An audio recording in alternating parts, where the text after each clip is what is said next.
L'invité du grand entretien de Radio J est historien, spécialiste de la France sous l'occupation, le régime de Vichy et la résistance, mais aussi du communisme. Il est également spécialiste des sciences de la mémoire. L'invité du grand entretien est également directeur de recherche au CNRS, chercheur associé à l'Université de New York, directeur scientifique de l'équipement d'excellence Matrice, co-responsable scientifique du programme 13 novembre. Notre invité a également publié de nombreux travaux sur le régime de Vichy, la propagande d'État, la résistance en France, mais aussi et surtout sur la mémoire et la mémorialisation. Bonjour Denis Péchanski. Bonjour Laurence Kahn. Merci infiniment d'avoir accepté l'invitation de Radio J. Vos travaux de recherche sont au cœur de l'actualité du moment. En effet, avec vous, nous allons plonger dans les affres de la mémoire et plus précisément de celle des victimes et des rescapés des attentats du 13 novembre. Nous allons avec vous également ouvrir ou entrouvrir les portes du futur musée mémorial dédié aux victimes du terrorisme. Et nous allons aussi, avec votre permission, faire un petit détour dans votre mémoire personnelle pour comprendre à travers le parcours, les engagements politiques, les choix de l'historien de renom que vous êtes, vos engagements. Alors, il y a quelques jours, s'est ouvert le procès hors norme des attentats du 13 novembre que certains ont déjà nommé le procès du siècle. On y juge 20 terroristes, dont 14 physiquement présents, qui ont semé la mort dans la capitale au soir du 13 novembre 2015, tuant 130 personnes au Bataclan, mais aussi aux abords du Stade de France et aux terrasses de bars et de restaurants, comme la Belle Équipe, le Petit Cambodge, en blessant plus de 700 autres. Vous avez lancé en 2016 un grand programme de recherche après ces attaques terroristes, un programme nommé symboliquement 13 novembre, afin d'étudier la construction de la mémoire après ces attentats au travers notamment le recueil de témoignages des rescapés de ces attentats. Est-ce que vous pouvez nous rappeler l'historique de ce programme qui est, rappelons-le, une première mondiale ? Alors pour tout dire, première mondiale, on s'en est aperçu après. Hein. On l'a pas fait pour ça, mais de fait, mais oui, c'est bien de le rappeler.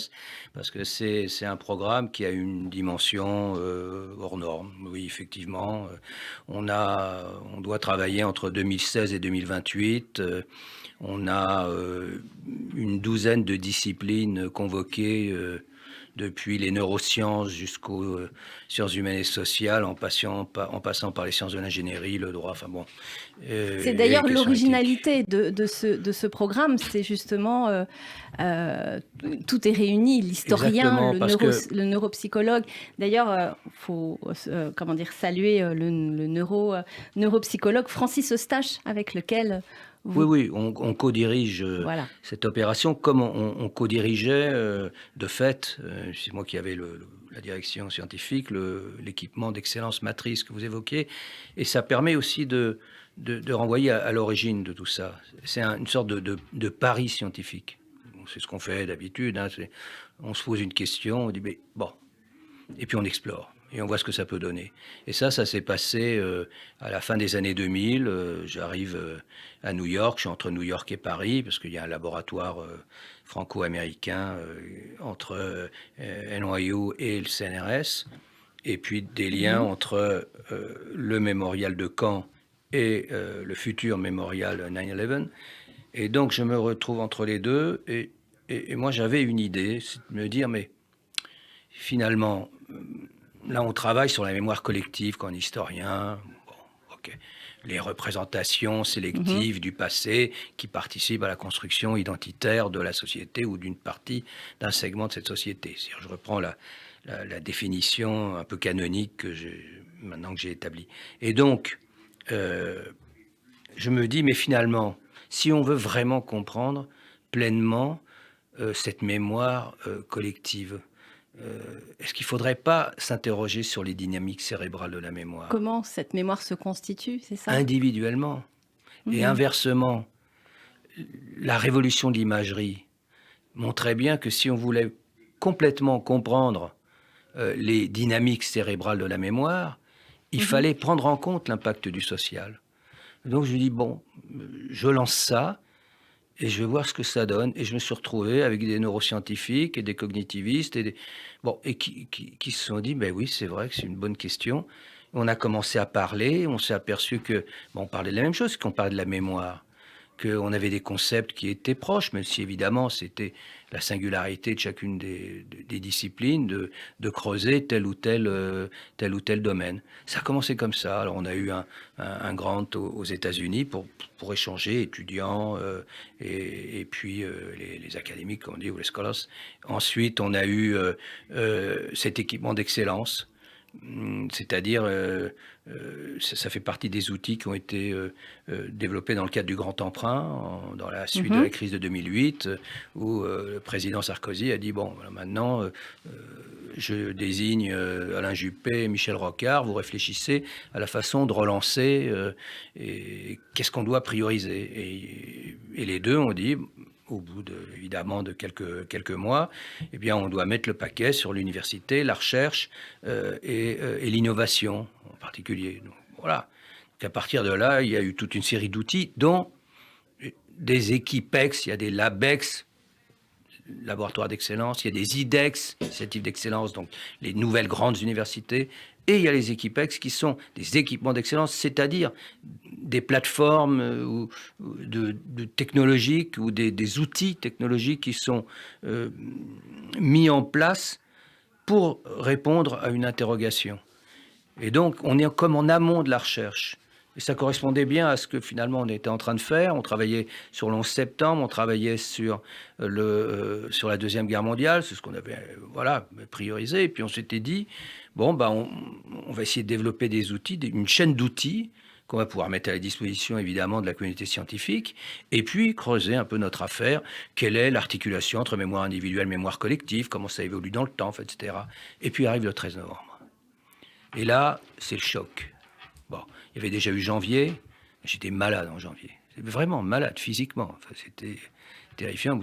En plus, dans la foulée, on était en pleine exposition, j'avais fait une exposition avec mon ami Thomas Fontaine et l'équipe des Archives nationales sur la collaboration, qui a quand même eu un très gros impact. Je me retrouve en plein là-dedans, je me retrouve avec une amie, qui est devenue une amie, une journaliste du Figaro, on discutait, tout l'entretien, j'étais malade, parce que c'était juste après le début des attentats de janvier. Enfin, c'était la première partie qui était partie Charlie, et c'était avant la petite policière de Montrouge et l'hypercachère. C'était entre les deux, et là, mais j'étais physiquement malade. Et puis après le 13 novembre, je me souviens, et Karine se souvient, ma femme, qui est aussi le secrétaire général du programme, et qui... C'est une affaire de famille, dites-moi. Un peu, oui. Enfin, bon, vu qu'il y a 250 personnes qui, en gros, tournent autour de cette affaire, pas trop. Mais comme elle est secrétaire générale, c'est vraiment un pilier. Et elle me rappelle régulièrement, j'étais à la cuisine, et elle me dit, mais comment tu as pu avoir une idée comme ça, quoi? C'était bon. Et c'était un matin, j'ai dit, non, c'est pas possible. Ah, j'ai trouvé. On va faire 1000 entretiens et on va le faire 4 fois de suite, tout de suite, enfin le plus tôt possible, plus 2 ans, plus 5 ans, plus 10 ans, pour voir, en essayant d'avoir les mêmes personnes, en faisant de l'audiovisuel, puisqu'on était déjà en partenariat avec l'INA. Donc en filmant les entretiens. Et puis on l'a fait après et donc INA et le CPAD. 13 novembre est né dans votre cuisine. Voilà. il démarre comme ça. Je téléphone à mon copain Eustache, qui me dit, oui, je réfléchissais aussi à un truc.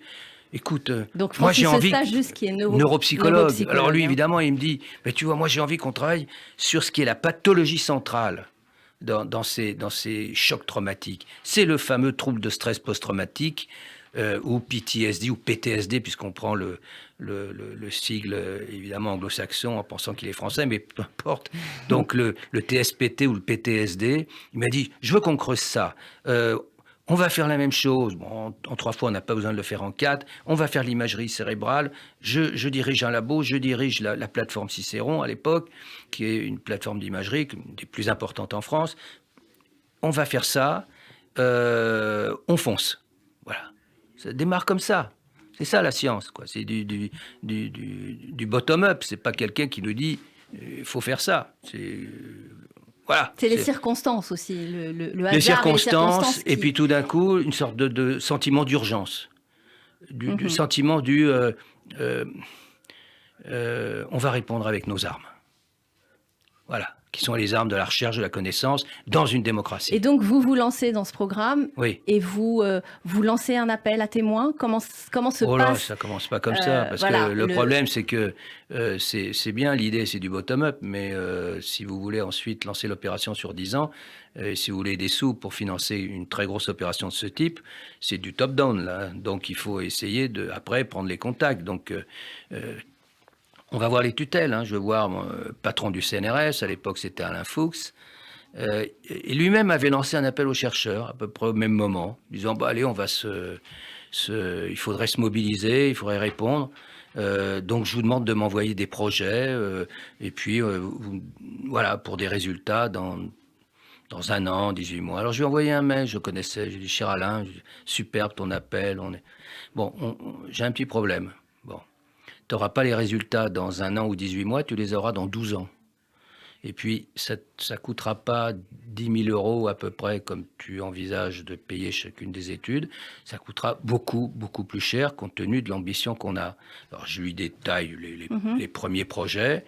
On se voit le 5 janvier, ça dure 2h30 dans son bureau. Et il me dit, on y va, le CNRS pilote. Il y avait Francis Eustache, qui a un labo INSERM, il est lui-même de l'école pratique des hautes études.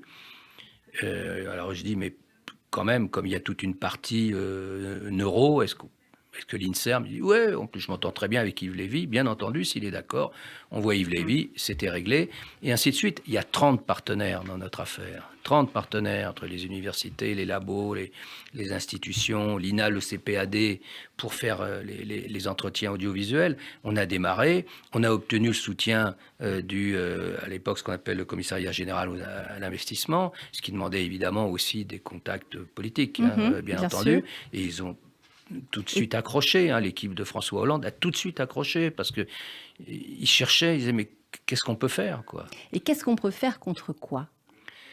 Eh bien justement, pourquoi le pourquoi et contre quoi, très clairement, il y a une dimension citoyenne, il y a une dimension scientifique, on voit bien, ça s'inscrit dans la durée. Absolument. Et on se dit, là vraiment, on peut travailler dans de bonnes conditions si on est soutenu.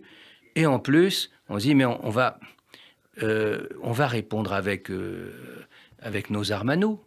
Voilà, on est des chercheurs, on est dans une démocratie, eh bien on travaille.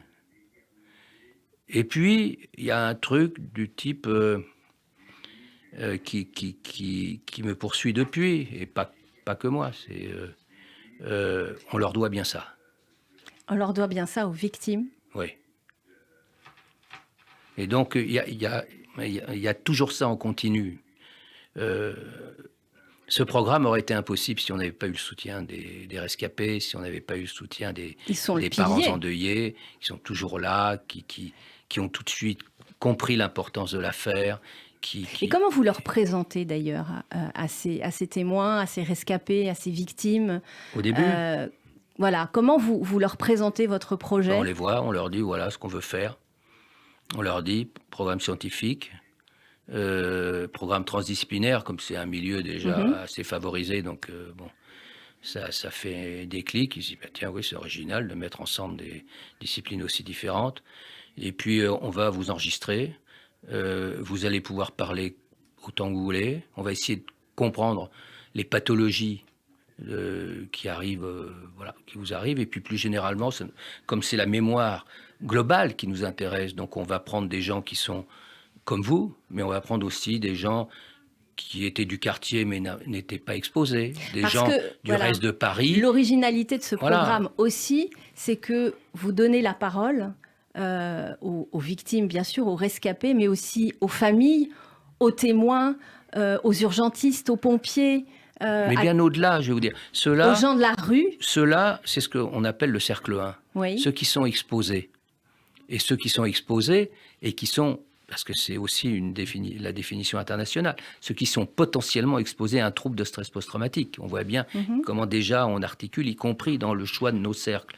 Donc ce cercle-là, c'est évidemment les rescapés, les témoins, les pompiers, les policiers. On a beaucoup de policiers qui sont venus. On fait d'ailleurs en train de finir un livre. C'est Christian Chevandier qui le fait et qui va le publier chez Robert Laffont en janvier. Ce sera sur les policiers du 13 novembre. Bon. Et on a... et ils travaillent à partir des témoignages recueillis parce que les policiers nous ont fait confiance aussi. Les tutelles des policiers, le préfet de police, le ministre de l'Intérieur. Enfin, il y a tout ça qui fonctionne.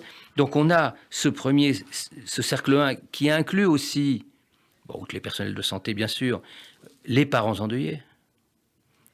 On pourrait y revenir, mais enfin les entretiens de parents endeuillés, c'est le plus dur.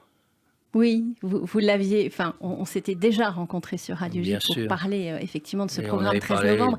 Et effectivement, c'était ce qui vous avait marqué. Justement, je voulais un peu revenir. Mais alors, simplement sur les cercles. Oui. Donc, vous voyez, ça c'est le premier cercle. Le deuxième cercle, c'est les habitants 10e, 11e Saint-Denis et un bout du 12e, puisque la Belle Équipe et Comptoir Voltaire sont à proximité, oui. Donc qui étaient du coin, mais qui n'étaient pas directement exposés. Mais qui vivent en quelque sorte la mémorialisation, la mise en scène publique de l'événement, puisque après ils ont les journalistes, ils ont les touristes, enfin bon, ça change leur vie. Le cercle 3, c'est le reste de la métropole parisienne, et le cercle 4, c'est 3 villes de province. Parce qu'on voulait voir aussi ce qui se passait à Caen, à Metz, à Montpellier. Donc, vous voyez, l'ambition, elle est grande, c'est-à-dire que l'idée, c'est pas simplement de comprendre ce qui s'est passé dans la tête de ceux qui étaient directement exposés, c'est de savoir comment les Français ont appréhendé finalement, et ont perçu et ont reçu cet événement-là, parce que, vous l'avez compris, notre travail, même si de fait on a un peu bougé, mais notre travail, c'est pas l'événement lui-même, c'est la mémoire de l'événement et comment évolue cette mémoire de l'événement. C'est la clé. Alors, qu'est-ce qui, on revient aux parents endeuillés quelque part, qu'est-ce qui, tout au long du recueil de ces témoignages, qui continue, hein, on va en parler ensuite puisque vous lancez un appel, hein, vous souhaitez lancer un appel pour avoir de nouveaux témoins, de ces témoignages douloureux, qu'est-ce qui a marqué le chercheur que vous êtes, mais aussi l'homme, tout simplement, au recueil de ces témoignages de victimes et de rescapés et de parents endeuillés? Alors c'est vrai que... Est-ce que l'homme et le chercheur, il y a une dichotomie entre les deux quand vous travaillez, quand vous écoutez? On aimerait un peu savoir ce qui se passe dans la tête d'un chercheur et d'un historien. Quand voulez-vous sortir indemne du... Et comment vous faites la part des choses, justement, de votre émotion, et ensuite la restitution d'un récit avec l'objectivité en tous mes scientifique. Tous mes collègues vous diront ce que je vais vous dire, c'est-à-dire que, d'abord on peut se le prendre, nous, en plein cœur, pleine tronche, et en même temps, oui, il y a des moments où on pleure. Alors on essaye de faire gaffe, heureusement on est un petit peu camouflé, mais...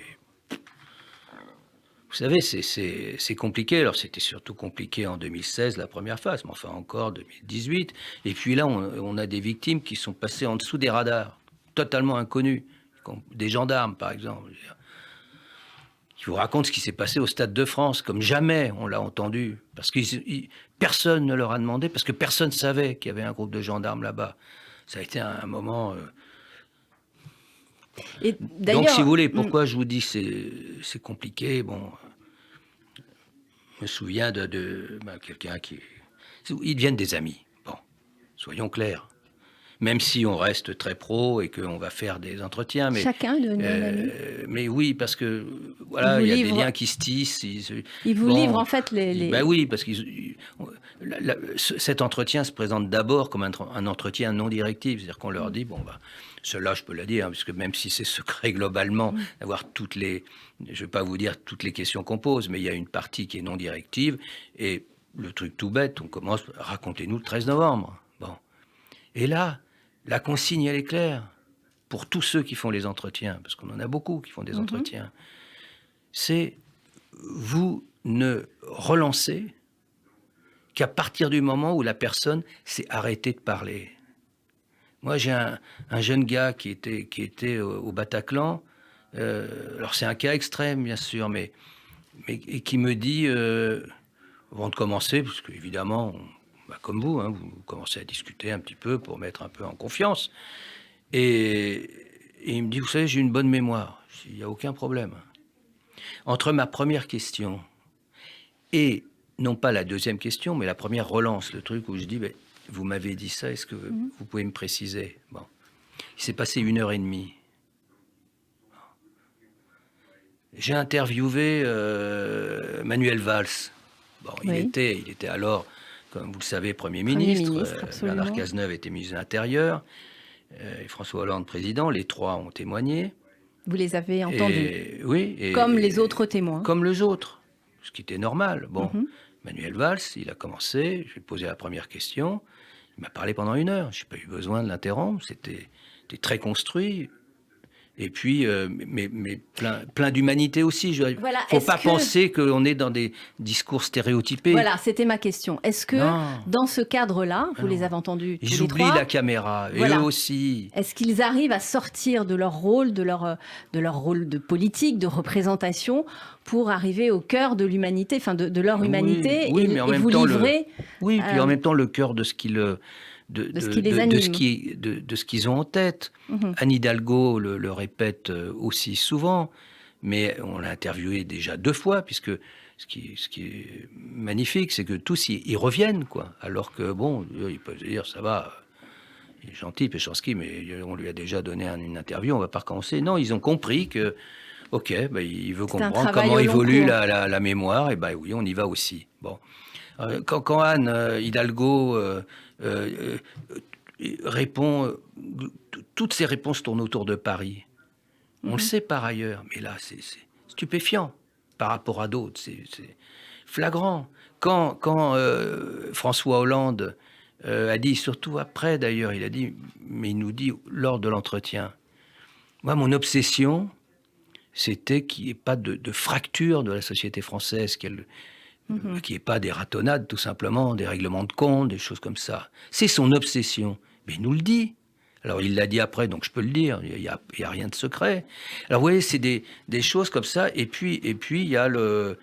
Oui, et puis... et puis, il y a une...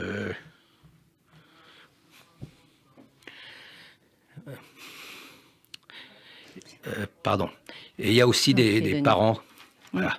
Qu'on a. Ça vous a énormément, on le sent bien, hein, marqué. C'est quelque chose auquel vous ne vous attendiez pas. Si, mais enfin, je m'en doutais un peu, mais qu'est-ce que vous voulez pourquoi j'essaye d'avoir les parents et qu'on a des gens un peu âgés aussi pour s'occuper de ce genre de témoignages? C'est j'en discutais avec l'une d'entre elles, je lui dis vous savez, bon, après on se tutoie, bon. Bon, à ce moment-là, c'est le premier entretien. Elle ne pouvait pas en 2016, elle est venue en 2018. 2016, elle ne pouvait pas. Elle a attendu. Il y a ça aussi. Elle a attendu, elle est venue. Et là, j'étais seul, c'était le CPAD. On avait une caméra qui était fixe. Il y avait les OP son et OP image étaient à l'extérieur, dans une régie sur les trois studios en parallèle. Seul face à la personne, je n'avais pas l'OP son sur lesquels on peut s'appuyer quelquefois. Rien par le regard. Elle me raconte son histoire. Bon. Elle a perdu sa fille unique. Et après, quand je lui dis, mais on parle un peu en sortant de l'entretien, qui était très dur. On s'est encore ému, oui. Denis. Oui. Et elle me dit, et je lui dis, vous savez, on a fait exprès de mettre quelqu'un de mon âge face à vous. Parce que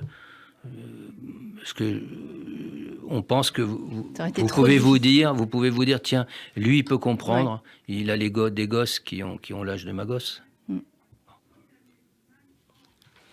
Et pourquoi pourquoi je vous dis, ça a été un peu compliqué, c'est quand après, elle remplit une fiche sociodémographique, elle se tourne vers moi, elle me dit, Denis, nombre d'enfants, je mets quoi? C'est terrible. Je dis, mais vous mettez 1, non? Elle est toujours là. Ouais, c'est ce que je voulais faire. On est samedi, et puis je peux vous dire. Après, on rentre à la maison, c'est compliqué. Donc bon, mais je veux pas, faut pas penser que c'est d'abord, il n'est pas tout le temps comme ça, et puis ensuite, nous, on doit tenir. Enfin, on n'est pas là pour. Mais c'est bien aussi on de est dans dire l'empathie, que c'est derrière tout, le scientifique, l'historien, la rigueur, etc., il y a un homme. Oui, puis vous savez, vous avez un commissaire qui dit. Qui a dit à Karine, d'ailleurs, Karine, votre femme. Ma femme, qui en même temps a fait des entretiens, et qui lui dit, mais est-ce que je peux rentrer dans les détails? Vous avez tout votre temps, il n'y a aucun problème. Mais les détails compliqués, il était rentré au Bataclan. Alors, il y avait aussi ceux des terrasses, mais là, il y a celui du Bataclan. Détails un peu glauques. Ça va être compliqué. Nous sommes des professionnels. Bien sûr. Bien sûr que nous sommes des professionnels. Et dans ce cas-là, vous accrochez la table et vous attendez. Donc simplement pour dire que c'est d'une richesse, cette base de données qu'on est en train de construire, c'est une sorte de patrimoine mémoriel du 13 novembre. Voilà. C'est un patrimoine mémoriel avec des témoignages de personnes, là on parle des personnes directement exposées, mais jusqu'à des personnes, mais aussi qui pleurent, qui sont à Montpellier et qui, dans leurs témoignages, se mettent à pleurer parce qu'ils ont été dans l'empathie, parce que ça les a vraiment choqués, que la société française a été traumatisée par cet événement-là. Donc tout ça, c'est en boîte, si je puis dire, c'est filmé, et de la même façon, ce qui fait qu'on pourra aussi travailler sur les émotions, sur les images, sur le son. Enfin, tout ça, c'est aussi un programme scientifique. Bien sûr. De se dire, mais est-ce qu'on ne pourrait pas faire à partir des images, du son, du texte, est-ce qu'on ne pourrait pas faire un travail comme ça, avec l'intelligence artificielle, dans 4 ans, 5 ans, 10 ans, ça sera possible. Et comme les entretiens sont en boîte, et que c'est de très très bonne qualité, puisque c'est l'INA et le CPAD, on n'a pas de problème. Bon. Et un chiffre simplement, enfin 2 chiffres, 2016. 934 personnes viennent, parce que le défi d'avoir 1000 personnes, c'était honnêtement... C'était un peu fou. Complètement, parce qu'on voulait les avoir en plus avant le premier anniversaire, parce que là, on savait que ça allait changer la donne. 1431 heures. Et qu'on a transcrit, voilà. Et qui maintenant nous permettent de travailler sur cette fameuse, entre guillemets, étude 1000. Alors, Denis, pour prendre un petit peu, sortir un petit peu de la douleur de ces témoignages et revenir un petit peu à la place qu'occuperont ces attentats du 13 novembre, justement, quelle place selon vous, enfin, après, c'est vrai que c'est encore frais et que l'histoire, c'est du temps long. Quelle place occupent les attentats du 13 novembre dans l'histoire du terrorisme en France? Est-ce que c'est, comme le disent certains, l'équivalent pour la France de ce qu'ont été notamment les attaques du 11 septembre aux États-Unis? Je réponds à la question que vous allez me poser différemment. Quel est l'impact sur la mémoire qu'ont les Français des actes terroristes? Parce que c'est bien ça le problème. Il ne s'agit pas de hiérarchiser en disant... c'est la représentation. Voilà, c'est la représentation qu'ils peuvent avoir. Que les Français auront. On s'est dit, on a 1000 personnes. Elles ne sont évidemment pas représentatives de la société française. On a simplement voulu, avec les 4 cercles, avoir des gens qui puissent nous aider à comprendre le sujet. Alors on est allé au-delà et on a travaillé avec le CREDOC pour faire une étude sur la mémoire du 13 novembre. Et cette mémoire du 13 novembre, donc on la suit. C'est comme si on prenait le pouls de la société française, parce que le CREDOC suit comme ça la société française tous les 6 mois depuis 45 ans. C'est des rapports magnifiques. Et nous, avec le CREDOC, on pose 11 questions. Au moment où on fait les entretiens, et même d'ailleurs entre les deux, on pose 11 questions pour voir s'il y a des décalages. Bon. Et on s'aperçoit de ce que j'appellerais la condensation mémorielle, ou une forme d'entonnoir mémoriel, si vous voulez. Quand on pose la question, quels sont les attentats qui vous ont le plus frappé depuis l'an 2000, les attentats terroristes? Bon. Alors, vous avez évidemment toute une série d'attentats. Le 11 septembre, qui est une sorte, c'est la matrice du XXIe siècle. Bon. Et janvier, et puis arrive Nice, et puis avant, et puis entre les deux, il y a eu 13 novembre, mais il y a aussi Magnanville, il y a aussi la Belgique, etc. Et vous apercevez que de plus en plus, première étape, concentration sur le 13 novembre. C'est vraiment la référence. Et dans le 13 novembre, et dans le 13 novembre, deuxième étape, c'est quoi? C'est effondrement des références aux terrasses et au Stade de France, et centralité de soit quelque chose de flou, Paris, soit une réponse précise, Bataclan. Et d'ailleurs, je voulais juste en profiter, puisqu'on parle de ça, voilà, il y a un zoom médiatique, bien sûr, sur ces attentats du 13 novembre, puisque le procès s'est ouvert. Et dans les bandeaux, tout simplement les bandeaux qu'on trouve dans les chaînes d'infos en continu, on voit en intitulé « Procès du Bataclan ». C'est très grave. Et effectivement, voilà, et je profitais de votre présence sur les ondes de Radio J, justement pour... Voilà, peut-être lancer un appel. C'est très grave, vous parliez justement de ces parents endeuillés de le répéter. Qui ont perdu peut-être un enfant sur aux terrasses et qui tout d'un coup voient leur enfant mourir une seconde fois sur les écrans de télé. C'est la double peine. Voilà. C'est la double peine. Ça veut dire que pour la famille Dias et pour tous ceux qui ont été blessés autour du Stade de France, pour les victimes des terrasses, pour les familles, bon, c'est-à-dire que non seulement il y a la souffrance, mais il y a en plus le sentiment qu'on les oublie. C'est pas... Et ça, on le répète, mais voilà, c'est une sorte de réflexe. C'est vrai que symboliquement, Bataclan, on voit bien que on a vécu aussi un petit peu la même chose avec les attentats de Charlie Hebdo. Mais bien entendu, effectivement, il a fallu beaucoup batailler pour voir apparaître l'hypercachère et Montrouge. C'est les attentats de Charlie. Voilà. Tout simplement. Voilà. Bon, et donc c'est pour ça que le raccourci. Bon, alors là, il y a une autre dimension douloureux. qui, à mon avis, interfère, mais là, par rapport au 13 novembre, c'est très très important parce que d'abord, il ne faut pas faire de hiérarchie dans la douleur, mais en plus, il faut rendre compte de l'événement dans son ensemble.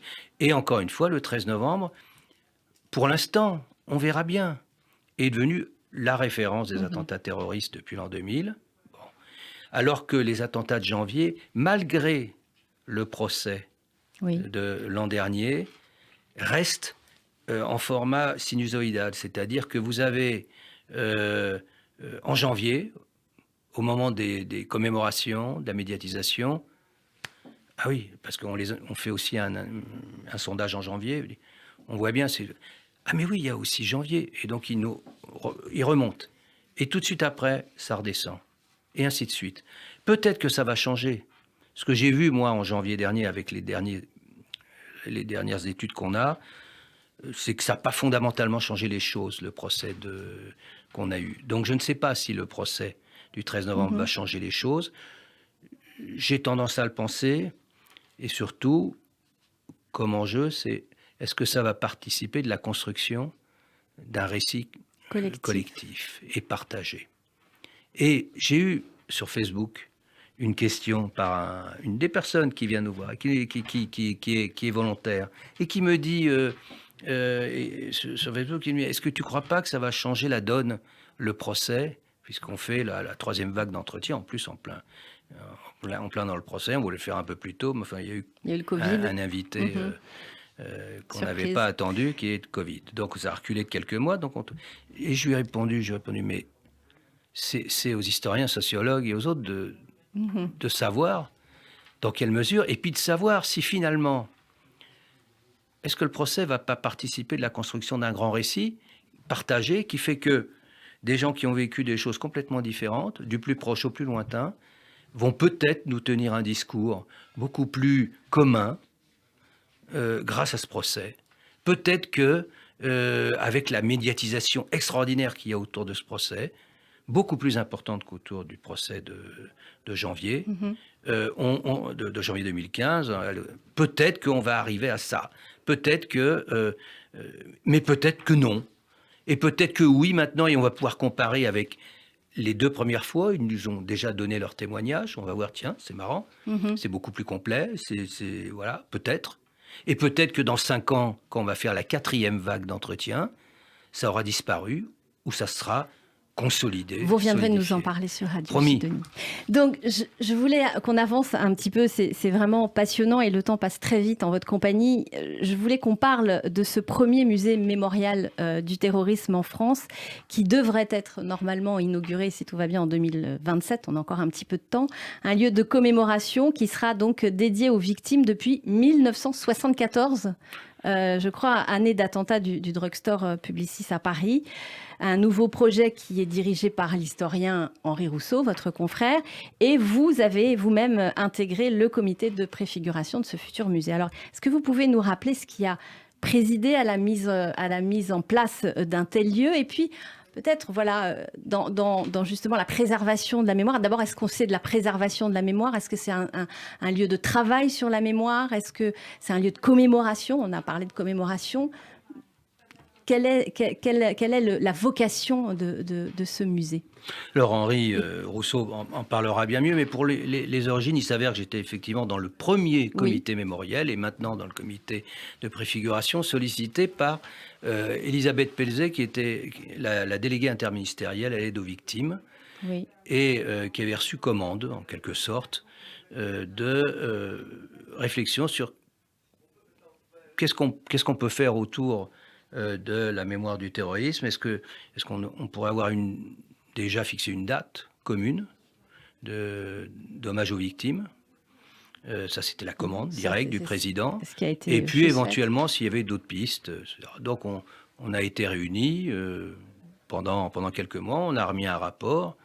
Et les trois idées qu'on avait données ont été retenues par le président, les trois idées principales. Le président Emmanuel Macron. Président de la République. Oui. Donc la première qui était la date. On avait proposé que ce soit le 11 mars, date européenne, justement à distance, en quelque sorte, de la diversité des attentats terroristes dont on voulait rendre compte. Ça a été acté. Deuxièmement, en fonction des visites qu'on a faites, on a dit que ça serait bien de faire un musée mémorial, annoncé par le président de la République 10 jours après la remise du rapport. Et troisièmement, il faut que ça rentre dans les programmes scolaires. On avait rencontré le ministre Blanquer, qui avait tout de suite accroché, et c'est rentré un an plus tard dans les... Voilà. Donc c'est ça l'origine. Et après, on construit un musée mémorial. Un musée mémorial, moi, je connais un petit peu. Je préside le conseil scientifique du mémorial de Caen, de Stéphane Grimaldi. Je préside le conseil mémorial du camp de Rivesaltes. Voilà, du mémorial du camp de Rivesaltes. Et puis j'ai quelques autres petites choses, parce que j'ai toujours considéré que c'était indispensable de passer par ces vecteurs de la mémoire collective, ces instruments qui permettent de diffuser. Pour vous, un musée, c'est pas quelque chose qui va figer quelque part cette mémoire. C'est fini, ça. D'ailleurs, c'est fini, ça. On parle de devoir de mémoire, alors que Simone Veil parle du travail. Oui, qui est le travail qui est... Arrêtez, on ne supporte pas les voilà, historiens. Oui, mais c'est pour ça. On ne supporte pas le terme devoir de mémoire, c'est une sorte d'exigence morale. Il n'y a pas d'exigence morale, il y a une exigence scientifique citoyenne. Et ce n'est pas quelque chose qui est figé, mais qui se perpétue, et c'est un travail continuel. Bien sûr, il faut qu'on arrive, et c'est ça la révolution des grands musées mémoriaux maintenant, c'est leur capacité d'adaptation. Tout à fait. Il faut qu'ils bougent. Parce que la matière bouge, parce que la connaissance bouge, il faut rendre compte de cette connaissance. Denis Péchanski, vous nous avez donné la permission en début d'émission, en tout cas je l'ai prise, de nous parler un petit peu de vous et de votre histoire. D'abord, première question, voilà, très, très simple, comment est née votre passion pour l'histoire? Et plus particulièrement pour la mémoire? Alors, histoire et mémoire, on va se dire, c'est un peu la même chose. Oui, mais... l'histoire... je vais vous dire, en théorie, parce que c'est tout le problème de la fiabilité de la mémoire individuelle, en quatrième, j'ai décidé que je serais historien. En quatrième, vous avez... Quand j'avais un petit peu d'avance, bon voilà, j'ai eu mon bac à 16 ans, donc vous retirez quelques années, je dois avoir, j'ai 12 ans. Bon, donc, vous nourrissez en tout cas, ce que je peux vous dire, c'est que assez rapidement après la quatrième, j'étais convaincu que depuis la quatrième, je voulais être historien. Voilà. Donc, on est dans ces années-là. Alors, je pense que après, mais les profs de l'époque que j'ai rencontrés après disaient, oh là là, qu'est-ce qu'on avait une classe superbe, c'était magnifique et tout. Bon, moi, j'ai des souvenirs plus mitigés de mes résultats, mais bon, enfin, peu importe. En tout cas, j'ai suivi ce cursus-là. Alors évidemment, pourquoi je m'intéresse à l'histoire? C'est lié à la famille. Voilà. Alors, justement, puisque vous parlez de votre famille, c'est un secret pour personne, je pense. Vous êtes issu d'une famille juive d'Europe de l'Est. Oui, personne n'est parfait. Hein. Nul n'est parfait, certes. Et quelle place ont vos racines juives dans votre parcours? Alors, je suis un athée absolu, sans aucun sentiment de transcendance nulle part. Enfin, je veux dire, mais j'ai cette identité bien ancrée en moi. Puis, ce serait compliqué de ne pas l'avoir quand on a un père qui est parti de ce qui est maintenant la Transnistrie à 13-14 ans, parce qu'on ne sait pas exactement, il s'était trompé sur sa date de naissance. Bon. Il arrive en Palestine, donc au début des années 20. Palestine mandataire. Voilà, il rentre dans le mouvement communiste palestinien. Un peu plus tard, il rencontre ma mère au début des années 30, qui elle était immigration sioniste de gauche, qui venait donc du coalition de gauche, qui venait de Grodno, et qui va arriver aussi en Palestine, mais au tout début des années 30. Et alors le mythe de la famille, c'est que la première fois qu'ils se sont vus, mon père dirigeait un commando du PC palestinien qui venait jouer du coup de poing dans un meeting des sionistes de gauche, et qu'il y avait une femme qui continuait à parler à la tribune, et c'était ma mère. Donc ça reste dans la famille, c'est très bien comme ça. Bon, alors quand vous avez ça derrière, que par ailleurs, après, ma mère vient en France pour faire sa thèse de chimie, ça aura de l'importance après, que mon père, un peu plus tard, va en Espagne parce qu'il est volontaire pour les brigades internationales, qu'il revient des brigades, il se retrouve interné à Argelès, ensuite en résidence surveillée et retrouve ma mère, voilà, et que ma mère est chimiste, ce qui peut aider dans la résistance, faire des bombes.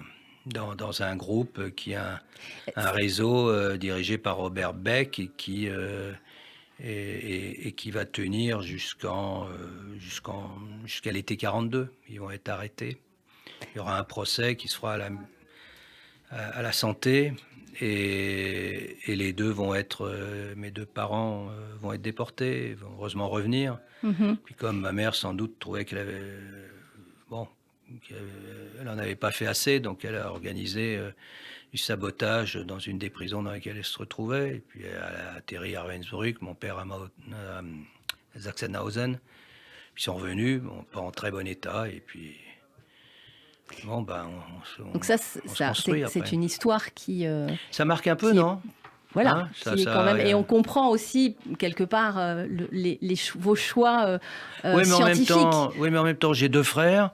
J'en ai un qui est physicien, spécialiste du nucléaire, et j'ai l'autre qui est biologiste, spécialiste des cellules souches. C'est le ponte des cellules souches en France. Bon, donc je ne vais pas dire que parce qu'on avait des parents comme ça, donc forcément on devenait historien de la Deuxième Guerre mondiale.